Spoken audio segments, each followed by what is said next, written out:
आज के इस नए डीप डाइव में आपका स्वागत है।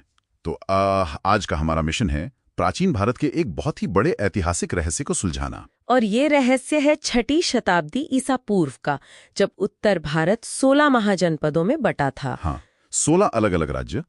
लेकिन सबसे बड़ा सवाल ये है कि उन सब में से सिर्फ मगध ही एक विशाल साम्राज्य के रूप में कैसे उभरा। बिल्कुल। मतलब क्या 16 राज्यों की इस दौड़ में एक ही विजेता निकलने के पीछे सिर्फ राजाओं की महत्वाकांक्षा थी, या फिर भूगोल का कोई अचूक खेल चल रहा था? देखा जाए तो इस रहस्य को समझने के लिए हमें सिर्फ शक्तिशाली शासकों के नजरिए से बाहर आना होगा।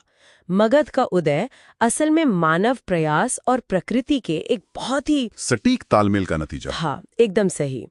अगर हम उन 16 राज्यों को देखें तो संसाधन कई जगह थे, लेकिन उनका सामरिक और रणनीतिक इस्तेमाल मगध ने जिस तरह किया वो वाकई काबिले तारीफ है। हाँ, स्रोतों में पढ़ते हुए मुझे राजधानियों की लोकेशन के बारे में जो तथ्य मिले वो एकदम किसी हॉलीवुड एक्शन फिल्म के किले जैसे लगते हैं। आप प्राकृतिक किलों की बात कर रहे हैं? बिल्कुल। पहली राजधानी राजगृह या गिरिव्रज, जो पूरी तरह से 5 पहाड़ियों से घिरी हुई थी, मतलब एक अभेद्य प्राकृतिक दुर्ग। और बाद में पाटलिपुत्र को राजधानी बनाया गया, जो गंगा, सोन और गंडक नदियों के संगम पर था।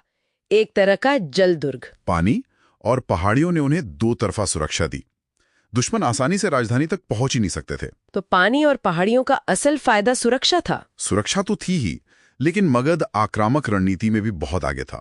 आधुनिक झारखंड क्षेत्र के पास उन्हें उच्च कोटि के लोहे की खदानें मिल गईं। और वो लोहा सिर्फ तलवारें बनाने के काम नहीं आया। बिल्कुल नहीं, इसका इस्तेमाल जंगलों को साफ करने और उन्नत कृषि उपकरण बनाने में हुआ। और हथियारों की बात करें तो उन्होंने रथ मुसल और महाशिलाय कंटक जैसे अभूतपूर्व और घातक अस्त्र बनाए। हाँ, स्रोतों में इन दोनों का जिक्र बार बार आता है।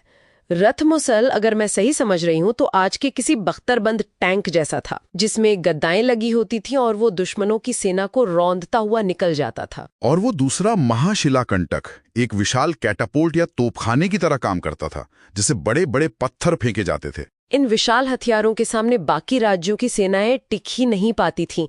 तकनीकी रूप से मगध बहुत आगे था। लेकिन लोहा तो आसपास के अन्य राज्यों को भी मिल सकता था ना, जैसे अवंती को। फिर मगध ही क्यों इतना शक्तिशाली बना? यहीं पर अर्थव्यवस्था का चक्र एक बड़ा अंतर पैदा करता है। गंगा घाटी की उपजाऊ जलोढ़ मिट्टी और अच्छी बारिश, तो इससे धान का भारी अधिशेष यानी सरप्लस उत्पादन, और जब अनाज बचने लगा तो शासकों के पास भारी टैक्स वसूलने की ताकत आ गई। उसी राजस्व से उन्होंने एक बहुत ही विशाल और स्थायी सेना खड़ी की। और सिर्फ सेना ही नहीं, नदियों पर नियंत्रण से मगध व्यापारिक मार्गों का स्वामी भी बन गया। व्यापार की बात करें तो स्रोतों में आहत सिक्कों का जिक्र है। हाँ, मानकीकृत मुद्रा प्रणाली। और बार्टर सिस्टम की जगह जब ये सिक्के आए होंगे तो मगध की अर्थव्यवस्था बाकी राज्यों के मुकाबले ज्यादा तेजी से दौड़ने लगी होगी। पंचमार्क कॉइन्स ने व्यापार को बहुत आसान कर दिया था। सेना को वेतन देना हो या लेन देन करना हो, ये सिक्के अर्थव्यवस्था की रीढ़ बन गए। और सेना की बात हो तो स्रोतों में छिपा वो आहा मोमेंट नजरअंदाज नहीं कर सकते, हाथियों का इस्तेमाल। बिल्कुल, मगध पहला ऐसा राज्य था जिसने युद्ध में हाथियों का बड़े पैमाने पर इस्तेमाल किया। पूर्वी जंगलों से मिले इन हाथियों ने दलदली इलाकों में युद्ध जीतने और दुश्मनों के किले तोड़ने में अहम भूमिका निभाई। और इन्हीं जंगलों की इमारती लकड़ी से रथों और नावों का निर्माण भी हुआ। लेकिन संसाधन कितने भी हों, उन्हें दिशा देने के लिए विजन भी तो चाहिए। यही शासकों की दूरदर्शिता थी।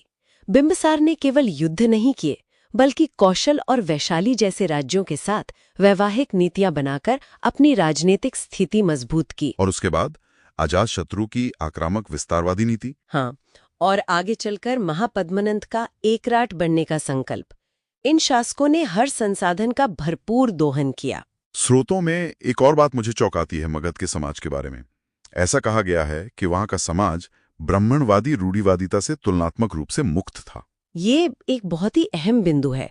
रूढ़िवादिता से मुक्त होने का मतलब था कि वो समाज नई चीजों को जल्दी अपना सकता था। मतलब युद्ध की नवीन तकनीकों को अपनाने में उन्हें हिचकिचाहट नहीं होती थी। सेना में अलग अलग वर्गों के लोगों को शामिल करना आसान था, और जब नए क्षेत्रों को जीता तो वहां की संस्कृतियों को भी मगध में आसानी से समाहित कर लिया गया, जो एक विशाल साम्राज्य को बांधे रखने के लिए बेहद जरूरी है। बिल्कुल। तो इन सभी कड़ियों को जोड़ने पर तस्वीर साफ हो जाती है।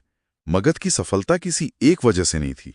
ये अनुकूल भूगोल, लोहे के भंडार, हाथियों की ताकत और दूरदर्शी नेतृत्व का एक अद्भुत तालमेल था, जिसने आगे चलकर भविष्य के विशाल मौर्य साम्राज्य की मजबूत नींव तैयार की। इस डीप डाइव को खत्म करने से पहले सुनने वालों के लिए सोचने के लिए एक गहरा सवाल छोड़ जाते हैं। प्राचीन काल में मगध को उसके प्राकृतिक भूगोल और संसाधनों ने महाशक्ति बना दिया था। लेकिन आज के इस आधुनिक युग में क्या अभी भी किसी देश का भूगोल और प्राकृतिक संसाधन ही उसके सुपर पावर बनने की गारंटी है?